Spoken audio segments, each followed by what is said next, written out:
أفلا يتدبرون القرآن ولو كان من عند غير الله لوجدوا فيه اختلافا كثيرا أفلا يتدبرون القرآن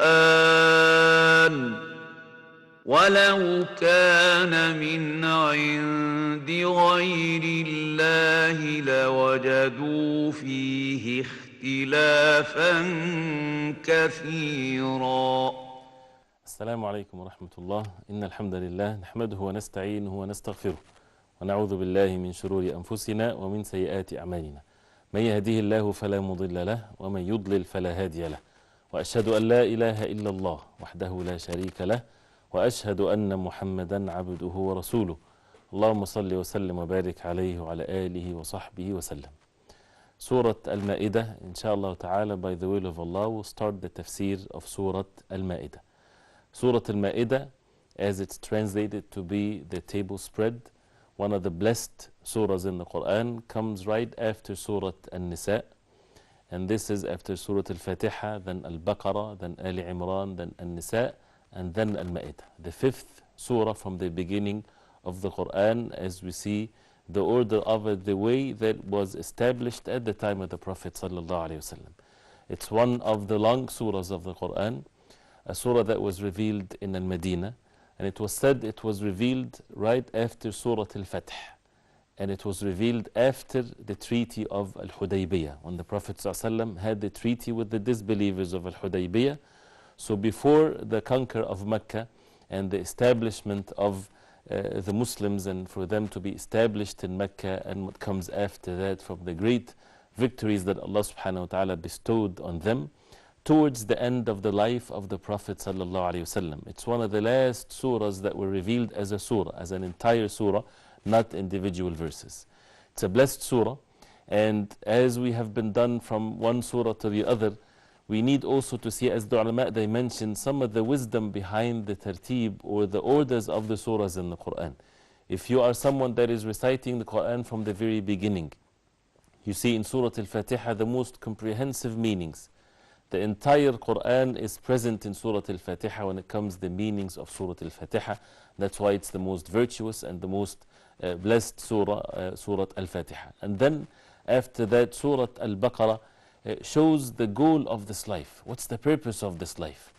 And the believers and the disbelievers and the hypocrites, and the stories of Adam alayhi salam and the people of Bani Israel, and calling people to embrace the truth and to follow the truth from Allah subhanahu wa ta'ala, and to be firm on this. And Surah Al-Baqarah, the most important and the most virtuous surah, verse in the Quran, which is Ayatul Kursi.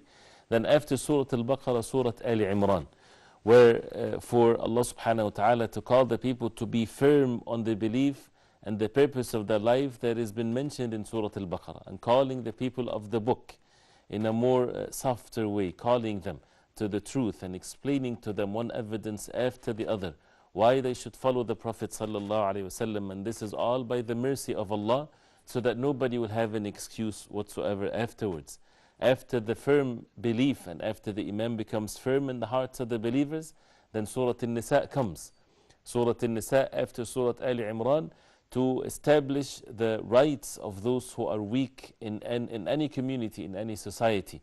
For that Iman, for that faith to be firm, then the mercy has to be established in the communities and the societies with regards to the implications of Al-Iman and faith. That is the rights of women and orphans and children, and also calling the people of the book and showing the extremism in their belief, which is more of a tougher way to explain to them, to give them the da'wah after the matter has been explained with matters of ease in the previous surah.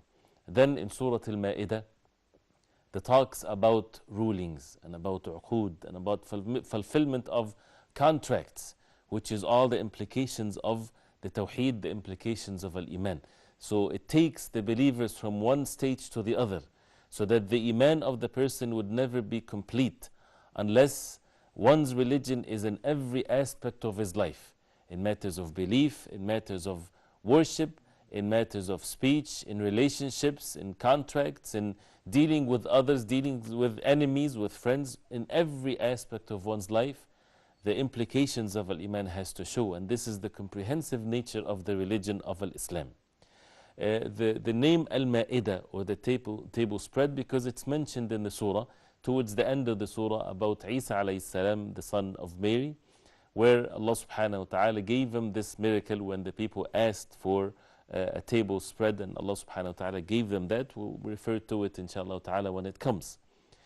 The surah has something unique in it, Surah Al-Ma'idah. It's the most surah that starts with the verses that starts with Ya ayyuhal ladhina amanu. It's the only surah in the Quran that starts with Ya ayyuhal ladhina amanu, O you who believe. We know that there are many verses in the Quran that starts with Ya ayyuhal ladhina amanu. But this surah, Surah Al-Ma'idah, starts with Ya ayyuhal ladhina amanu. There's no other surah in the Quran that starts with that call, O you who believe. So you see the sequence of how the surahs from Surah Al-Fatiha to Surah Al-Ma'idah. Now the Iman is established. After Surah Al-Baqarah and after Surah Ali Imran and Nisa, the Iman, the faith is established, is very strong. Now the call comes for people to submit themselves to the rulings that basically comes as a result of one's Iman. If you are believers, therefore fulfill the commandments of Allah subhanahu wa ta'ala. You ought to be the first to submit yourself to the orders of Allah, and for you to be truthful. If you said that you believe in La ilaha illallah Muhammadur Rasulullah, then the test comes from Allah subhanahu wa ta'ala for the believers to submit themselves to obey the orders of Allah subhanahu wa ta'ala in all aspects of their life, even if it's against their own desires and their own benefits if they think so. But never there will be anything in the religion of Allah that will be against the benefit of the people, because the religion of Islam always brings what is good and pushes away what is harmful. So it's the only surah that starts with Ya ayyuhal ladhina amanu, and the same call is repeated in the surah more than any other surah in the Quran, even Surah Al-Baqarah. Surah Al-Baqarah, when you look at the verses that starts with Ya ayyuhal ladhina amanu, 10 verses only. In Surah Al-Ma'idah, it's 16 verses. 16 verses, although the surah is shorter than Surah Al-Baqarah, but 16 verses that starts the verse with Ya ayyuhal ladhina amanu, to show then what is the theme of the surah. Fulfill the commandments of Allah subhanahu wa ta'ala, fulfill the contracts and the covenants in your life between yourself and others, even disbelievers, your neighbors, whatever there is, fulfillment of the implications of Al-Iman, so that the Iman or the faith or the religion is not just something in the heart, but something that shows in your worship, in your actions, in your transactions, in every aspect of our life. So let's start with this blessed surah and get to know these rulings that Allah subhanahu wa ta'ala wants us to know in matters of eating and drinking, what's permissible and what's not permissible, matters of marriage, marrying the people of the book, the Jews and Christians, for men, is it permissible or not permissible, things of that nature, contracts in general, talks about the people of the book and calling them to the religion of Islam. So many rulings that we need to be aware of, so that we complete our Iman and that we truly fulfill the orders of Allah subhanahu wa ta'ala. So inshallah ta'ala we'll discuss in this episode the first 2 verses in the surah, Surah Al-Ma'idah. The first ayah, Allah subhanahu wa ta'ala says, after أعوذ بالله من الشيطان الرجيم بسم الله الرحمن الرحيم يا أيها الذين آمنوا أوفوا بالعقود أحلت لكم بهيمة الأنعام إلا ما يتلى عليكم غير محل الصيد وأنتم حرم إن الله يحكم ما يريد. Which means, O you have believed, fulfill all contracts. Lawful for you are the animals of grazing livestock, except for that which is recited to you in the Quran. Hunting not being permitted while you are in the state of ihram. Indeed, Allah ordains what He intends. So this is the first call. Ya ayyuhal ladhina amanu, O you who believe.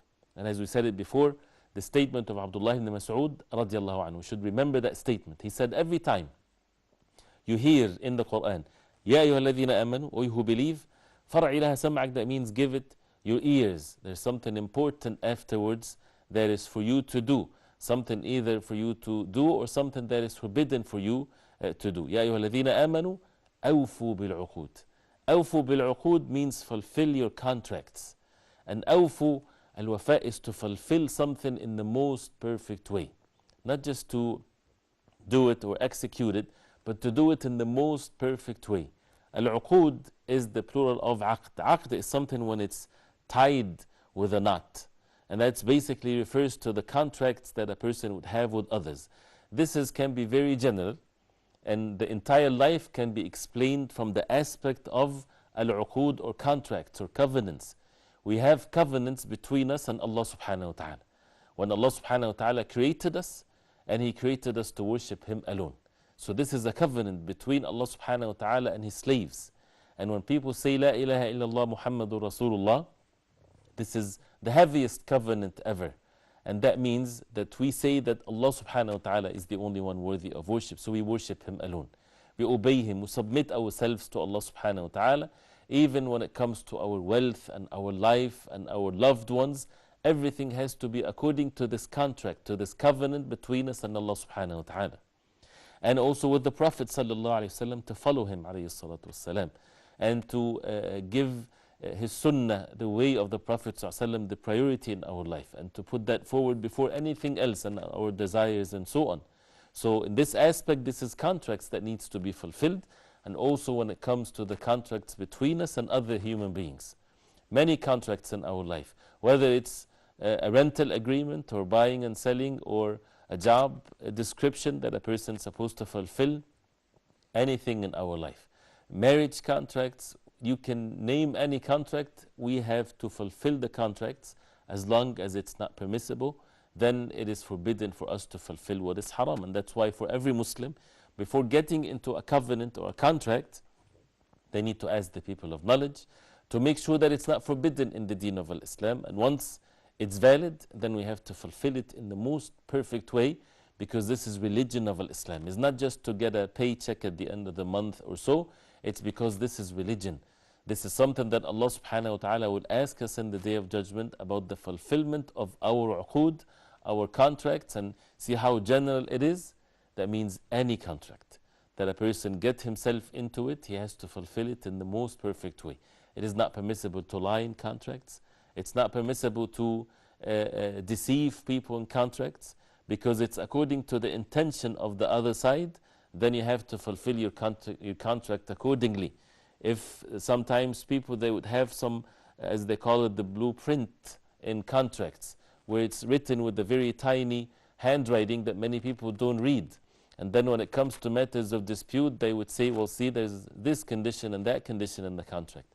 While people are establishing the contracts, it's according to the intentions of each person. This is how the person should fulfill the contract, and they should not deceive one another, and so on. So this is the general call from Allah subhanahu wa ta'ala to the believers. If they are truly believers, أوفوا بالعقود. Even to the extent of which in anything, as we said, even if it's a visa on your passport, this is a aqd, this is a contract between you and the country that would allow you to enter into their place with security and so on and so forth. So أوفوا بالعقود, fulfill your covenants, your contracts in all matters of your life. Then Allah subhanahu wa ta'ala says after that, أحلت لكم بهيمة الأنعام إلا ما يتلى عليكم. أحلت لكم, that means it is lawful for you, it's halal for you. Bahimatul An'am. What is Bahimatul An'am? Bahimatul An'am, with the consensus among the people of knowledge, are the camels and the cows and the goats and sheep. These are Bahimatul An'am. And it's called Bahima in Arabic because it's not aware of things. It cannot understand what you're saying to it. Right? So Allah subhanahu wa ta'ala made it lawful for us to eat the cattle, to eat these animals, and to enjoy the favor of Allah subhanahu wa ta'ala on us. But there are exceptions, as it's mentioned in the verse. We'll continue that inshallah after the break, so stay tuned.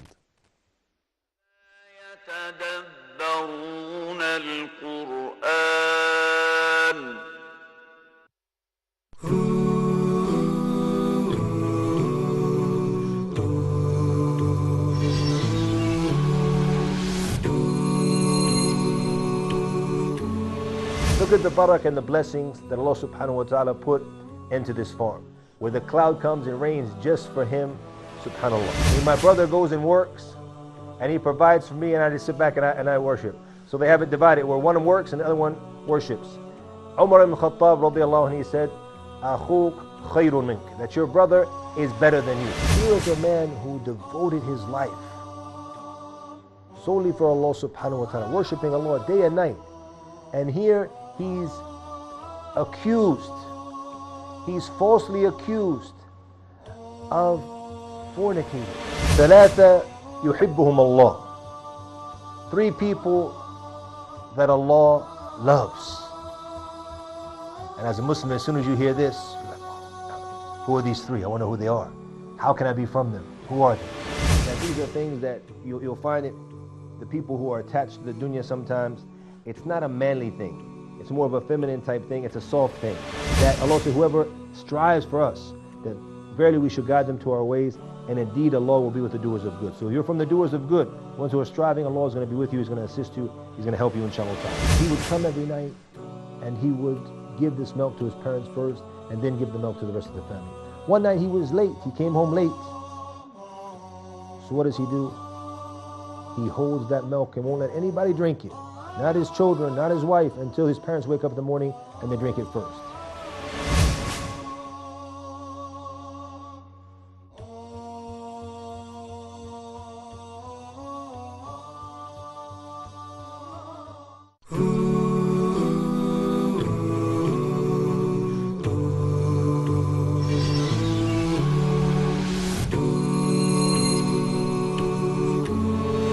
Allah subhanahu wa ta'ala revealed the Quran in 7 different ways of recitation. Similarly, Maryam alayhi salam, she's a woman by herself. She doesn't even have a husband who's ever touched her, and Allah subhanahu wa ta'ala granted a child to Maryam alayhi salam. Look at that. She said that, how will I have a child? وَلَمْ يَمْسَسْنِي بَشَرٌ. How will I have a child whilst I've never even been touched by a man? One of the unique things about this story is that it's not like Umar al-Khattab hasn't heard these verses. Can you imagine that Umar al-Khattab hasn't heard these verses? He became sick from the effect that this ayah ended up having on his mind.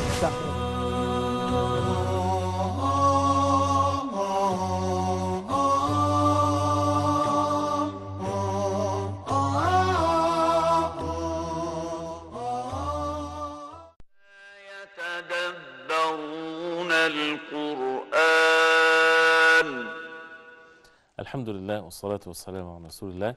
Still with the first verse of Surah Al-Ma'idah, this blessed surah that has fulfillment of contracts and the calls from Allah subhanahu wa ta'ala to the believers.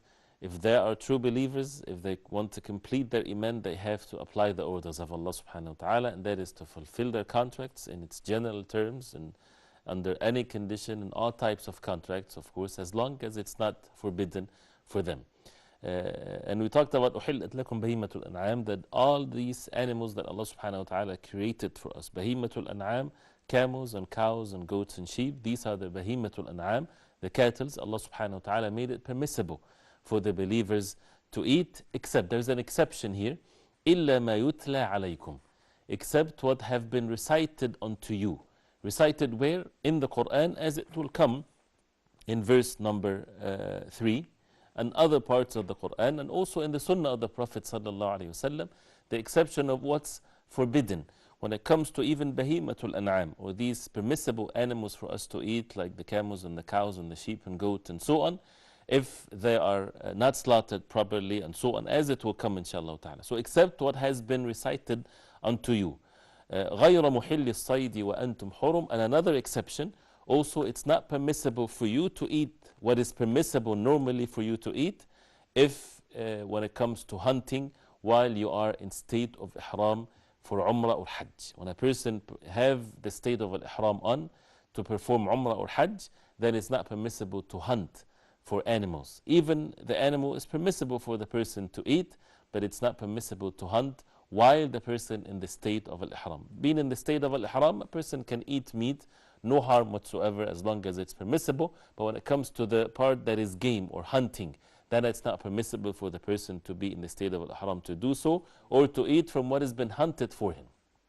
And the ruling of that also will come in the surah. So these are rulings when it comes to eating, that Allah subhanahu wa ta'ala, the creator of all things, He's the one that would say what is permissible and what's not permissible. As we see, most of everything is permissible, except what is mentioned as an exception, which is unlawful, which is wicked and evil and so on. إِنَّ اللَّهَ يَحْكُمُ مَا يُرِيدُ. Allah subhanahu wa ta'ala يحكم. Allah subhanahu wa ta'ala, He is the one that ordains what He intends, because He is the creator of the heavens and the earth. He's the one that created you. He's the one that created the provisions for you. He's the one that created these cattle, these animals. He's the one that created everything. So then no one has the right for people to say that this is permissible or this is not permissible, except the one that created everything. And that's how in the deen of Islam everything is in its place. What's for the creator of the heavens and the earth is different than what's for the creation of Allah subhanahu wa ta'ala. And that's why we worship none but the creator of the heavens and the earth. And Allah subhanahu wa ta'ala clearly mentioned in the Quran, وَلَا تَقُولُوا لِمَا تَصِفُ أَلْسِنَتُكُمُ الْكَذِبَ هَذَا حَلَالٌ وَهَذَا حَرَامٌ لِتَفْتَرُوا عَلَى اللَّهِ الْكَذِبِ. That do not make yourself say this is halal and this is haram to claim or to say lies about Allah subhanahu wa ta'ala. The only one that has the right to legislate for this ummah when it comes to halal and haram, permissible and not permissible, Allah subhanahu wa ta'ala, through the wahy to the Prophet sallallahu alayhi wasallam. And there are two forms of wahy, the Quran and the Sunnah of the Prophet sallallahu alayhi wasallam. Inna Allah yahkumu ma yurid. And the hukm of Allah, the ordainment of Allah subhanahu wa ta'ala, is of two types. There is the universal hukm of Allah subhanahu wa ta'ala, the universal ordainment of Allah. Nobody can oppose that. That's the qadr of Allah. Everything that happens, happens by the permission of Allah. And there is the religious ordainment or the rulings, which is where the human beings, they have the choice whether to fulfill the orders of Allah or whether to be sinners or disbelievers. So still, when it comes to the religious ordainment, it's not up to the individuals, but it's according to the revelation from Allah. And the believers should say, we listen and we obey, and they submit themselves to the creator of the heavens and the earth alone. Then the next verse, another call immediately, right after the first call, the second call of Ya ayyuha alladhina amanu. As we said, the surah has the most calls to the believers more than any other surah in the Quran. That starts with Ya ayyuha alladhina amanu. So the next verse says, Ya ayyuha alladhina amanu, لا تحلوا شعائر الله ولا الشهر الحرام ولا الهدي ولا القلائد ولا آمين البيت الحرام يبتغون فضلا من ربهم ورضوانا وإذا حللتم فاصطادوا ولا يجرمنكم شنآن قوم أن صدوكم عن المسجد الحرام أن تعتدوا وتعاونوا على البر والتقوى ولا تعاونوا على الإثم والعدوان واتقوا الله إن الله شديد العقاب, which roughly means, يا أيها الذين آمنوا, O you who believe, لا تحلوا شعائر الله, which means do not violate the rights of Allah, or the sanctity of the sacred month of, or neglect the marking of the sacrificial animals, as we explain inshallah ta'ala, and or violate the safety of those coming to the sacred house seeking bounty from their Lord and His approval. وَإِذَا حَلَلْتُمْ فَاصْطَادُوا. Let's discuss this part first, because the ayah is a long verse. Allah subhanahu wa ta'ala says, يَا أَيُّهَا الَّذِينَ آمَنُوا لَا تُحِلُّوا شَعَائِرَ اللَّهِ. Do not make permissible what Allah subhanahu wa ta'ala made it as rights upon you to fulfill. The sha'air of Allah, and that comes the word sharia, as we see that comes from there, that means the rights of Allah, the orders of Allah. If Allah subhanahu wa ta'ala ordered you to do something, to observe something, whether it's salah, fasting, hajj or umrah or whatever there is, then you're supposed to fulfill the orders of Allah subhanahu wa ta'ala, and not to break the sanctity of Allah subhanahu wa ta'ala, not to do opposite to what Allah subhanahu wa ta'ala ordered you to do. If Allah subhanahu wa ta'ala ordered you to be in the state of al-ihram for hajj and umrah, and with certain strict conditions while you are in that state, do not hunt, do not put perfume on, and so on and so forth, then you have to apply the orders of Allah and to submit yourself to the sha'air and to the rights of Allah subhanahu wa ta'ala. وَلَا الشَّهْرَ الْحَرَامِ. And the same thing for the sacred month. The sacred months, which is Rajab, and the 3 consecutive months, which is Dhul Qa'dah, Dhul Hijjah and Muharram. These are the sacred months where Allah subhanahu wa ta'ala ordering the believers not to break the orders of Allah subhanahu wa ta'ala with regards to these months when it comes to fighting, as Allah subhanahu wa ta'ala forbade them from that, and then after that it was abrogated in later verses, as it will come inshallah ta'ala. وَلَا الْهَدْيَ وَلَا الْقَلَائِدِ, which means when they are going for Umrah or Hajj, they would take their sacrifice with them and do not break the covenants of Allah. Do not take these sacrificial animals that are intended for them to be slaughtered in Mecca for Umrah, for Hajj, mainly for Hajj. Do not take that away from the people. Respect that, honor that, because this is part of the ritual of Hajj, the Hadi. And the qala'id is where they used to make some knots or so on the ears of the animals or the sacrificial animals to make them specific or unique, or to mark them, that once they go out from their homes, that these animals are to be sacrificed in Mecca for Hajj. So nobody would take them away or even steal them away from them, because these animals are intended for this act of worship, for the sacrificial animals and the rituals of Hajj. So Allah subhanahu wa ta'ala mentioned them in details. وَلَا الْهَدْيَ وَلَا الْقَلَائِدَ. The Prophet ﷺ, when he went for Hajj, he took his animal with him. And if someone would do so, sometimes they would mark it as the qala'id, as it's mentioned, so that nobody would attack them or take them or slaughter them, because they are intended to be for the ritual of Hajj. وَلَا آمِّينَ الْبَيْتَ الْحَرَامِ. And also, do not transgress your limits and witness the rights of Allah subhanahu wa ta'ala. Do not harm those who are aiming to Al-Bayt al-Haram, to Mecca, to the house of Allah subhanahu wa ta'ala. Do not prevent them from going. وَلَا آمِّينَ. Those who would go and they take the goal of them is to reach Mecca, to reach the house of Allah subhanahu wa ta'ala for Hajj and Umrah. Do not prevent them from going there. يَبْتَغُونَ فَضْلًا مِنْ رَبِّهِمْ وَرِضْوَانًا. They seek from their Lord the bounty from their Lord subhanahu wa ta'ala, and they seek the pleasure of Allah subhanahu wa ta'ala. It was said that since the surah was revealed after the Treaty of Al-Hudaybiyah, and as we know that the disbelievers, they prevented the Prophet ﷺ and the companions radiallahu anhum from going further to make Umrah. When they went out for the intention to make Umrah, they prevented them, they stopped them. And as a result of the treaty, the Prophet ﷺ and the companions radiallahu anhum, they went back and they did not make Umrah. And this was something very difficult, very hard for the Prophet ﷺ and the believers.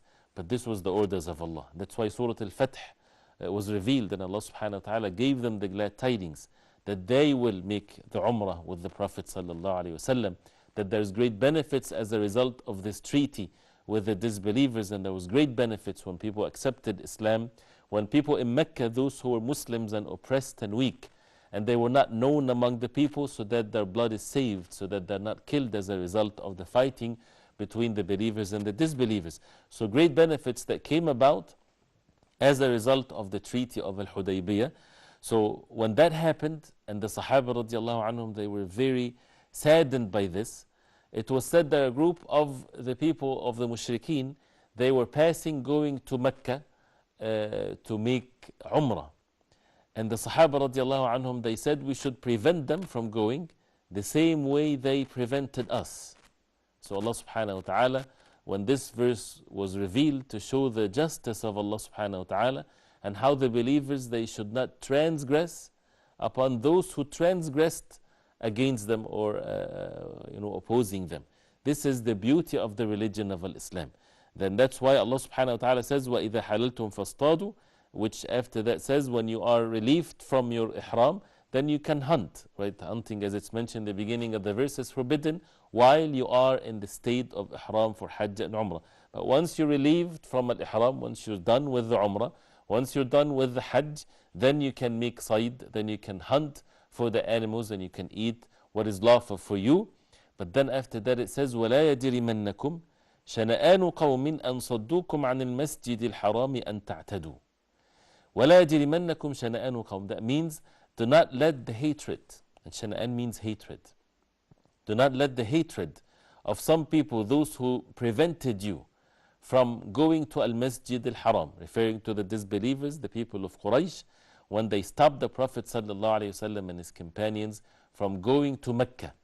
Do not make that hatred that you have inside of you towards them, because they prevented you from worshipping Allah subhanahu wa ta'ala and going for Mecca, when they have no rights to Mecca whatsoever, because they are disbelievers, and Mecca is the most holiest place on earth, has in it the Kaaba that Allah subhanahu wa ta'ala ordered Ibrahim alayhi salam to build. So the believers, they have rights to it more than anyone else, and the disbelievers, they had control over it, and they prevented the believers from going. So you can see how would be the hearts of the believers in that context, in that state. And that's why the hadith of Surah Al-Hudaybiyah is a beautiful hadith to show how the Sahaba radiallahu anhum, it was very tough on them, very difficult on them, to the extent of which that Umar radiallahu anhu, he went to the Prophet ﷺ when he get to see these conditions of the Treaty of Al-Hudaybiyah, that they would return back to Medina, no Umrah for them. And to the extent of which that if a believer comes from Mecca and he embraces Islam, then the Muslims are to return that believer to the disbelievers. And on the other side, if a believer from or a disbeliever comes to the disbelievers, if a Muslim, for example, renegated and go to the disbelievers, then they are not to return him. So they saw that this is something that is so unjust to the Muslims. But the Prophet ﷺ, when Umar radiallahu anhu went to him, he said, why should we accept ad-daniyya, or why should we accept the humiliation of religion? Aren't we on the truth? Why should we compromise the truth that we have? And the Prophet ﷺ, he was aided by Allah subhanahu wa ta'ala. This is revelation from Allah subhanahu wa ta'ala because of the goodness that comes as a result of this. And when the Sahaba radiallahu anhum, they got to understand that, they submitted themselves to Allah subhanahu wa ta'ala and to the orders of Allah. So when the situation was like this, and disbelievers, they wanted to go to make Umrah, and they had to pass by Al-Medina, and the companions could have stopped them easily. Right? Allah subhanahu wa ta'ala revealed the verse, وَلَا يَجْرِمَنَّكُمْ شَنَأَنُ قَوْمٍ. Do not make the hatred that you would have towards your enemies make you transgress the limits. Such a beautiful principle to the Muslims. Where is that in the world today?